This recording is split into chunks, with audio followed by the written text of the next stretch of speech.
Ya, untuk video yang ini kita akan bahas langsung 3 nomor. Jadi sesi A pertanyaan nomor 3, 4 dengan 5. Kita coba nomor 3 dulu ya. Medan listrik dalam gelombang elektromagnetik yang bergerak ke utara berosilasi dalam bidang timur barat. Jelaskan arah vektor medan magnet dalam gelombang ini. Ya, kita ambil nomor 3 dulu ya. Kita tinjau nomor 3 dulu. Medan listrik yang dalam gelombang elektromagnetik menghadap ke utara. Jadi kalau bisanya kita tulis di sini utara itu kan ke atas sini ya. Utara, timur, selatan, barat, begitu ya. Jadi saya ambil utara itu arah atas sehingga kita bisa lihat dia C arahnya ke atas. Lalu medan listriknya, kita pakai warna merah, medan listriknya berosilasi dalam bidang timur barat. Artinya medan listrik itu berosilasinya ke sini ya. Medan listrik. Ya. Nah, seperti yang kita tahu, arah dari gelombang elektromagnetik itu adalah cross product dari medan listrik di-crosskan dengan medan magnetik karena searah dengan vektor pointingnya ya, di mana ketiga kuantitas ini, jadi gelombang elektromagnetik, arah rambat gelombang elektromagnetik, arah osilasi medan listrik, dan arah osilasi medan magnetik itu harus saling tegak lurus. Artinya dari sini kita bisa tahu bahwa arah osilasi medan magnetik pasti masuk keluar ya. Jadi masuk keluar. Ya, jadi masuk keluar. Kalau bisa dibayangkan, kalau kita gambar dari 3 dimensi, ini X, ini X, maaf, yang ini Y, ini Z, maka C itu ke arah Z ya. Kita bisa gambarkan di sini. C itu ke arah sumbu Z, E itu ke arah sejajar dengan sumbu Y, yang B itu sejajar dengan sumbu X. Kalau ditanyakan ketika E berosilasi ke arah positif Y, maka B-nya jelas dia harus berosilasi ke arah minus X.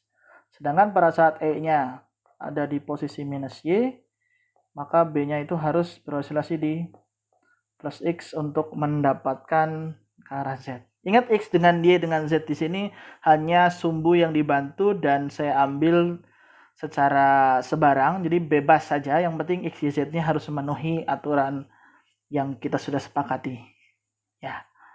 Jadi bukan utara, bukan tenggara segala macam, tapi atas bawah ya. Karena kan satu utara, selatan, dan timur itu satu plane atau satu permukaan, sedangkan B-nya itu menembus atau menembus ke atas atau ke bawah dari permukaan tersebut. Oke, itu nomor 3. Nomor 4, kita masuk ke nomor 4. Ya, gelombang elektromagnetik bergerak dalam ruang hampa, panjang gelombangnya kemudian berubah menjadi 3 kali lipat. Bagaimana bisa hal ini terjadi? Sekarang gelombang elektromagnetik itu punya karakteristik yang unik. Karena apa? Karena kecepatan rambat dari gelombang elektromagnetik itu apapun yang terjadi itu sama dengan C. Di mana C itu dari kita sudah tahu itu sama dengan lambda dikalikan dengan F. Ya, lambda dikalikan dengan F. Artinya jika F-nya berubah, maka lambdanya berubah. Karena perkalian di antara keduanya itu harus sama dengan C.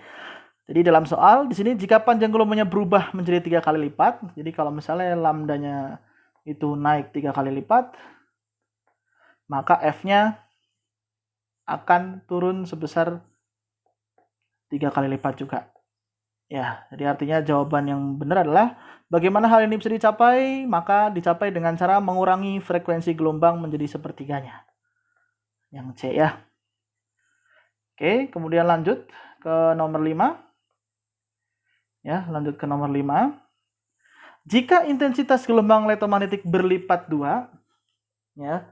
Jika intensitas gelombang elektromagnetik berlipat 2, maka apa yang terjadi antara medan listrik atau medan magnetnya? Ini harus hati-hati ya.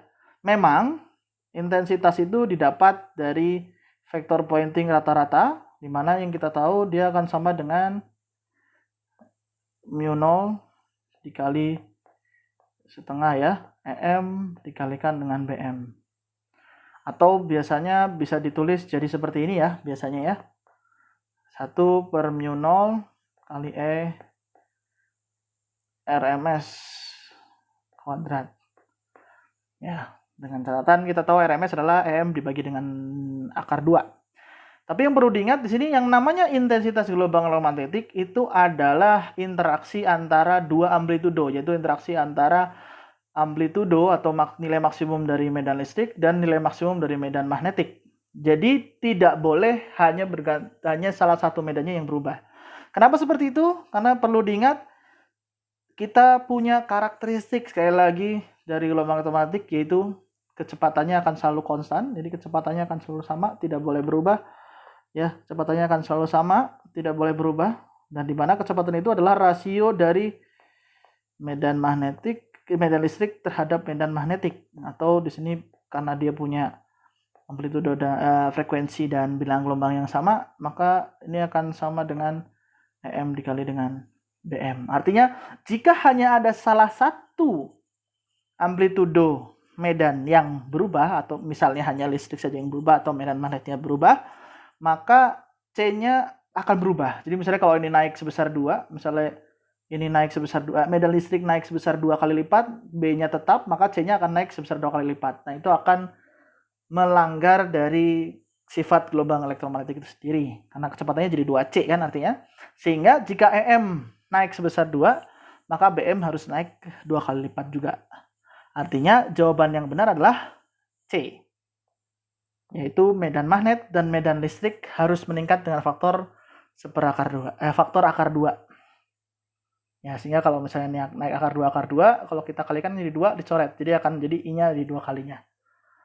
Ya, semoga cukup jelas. Kita masuk ke pertanyaan.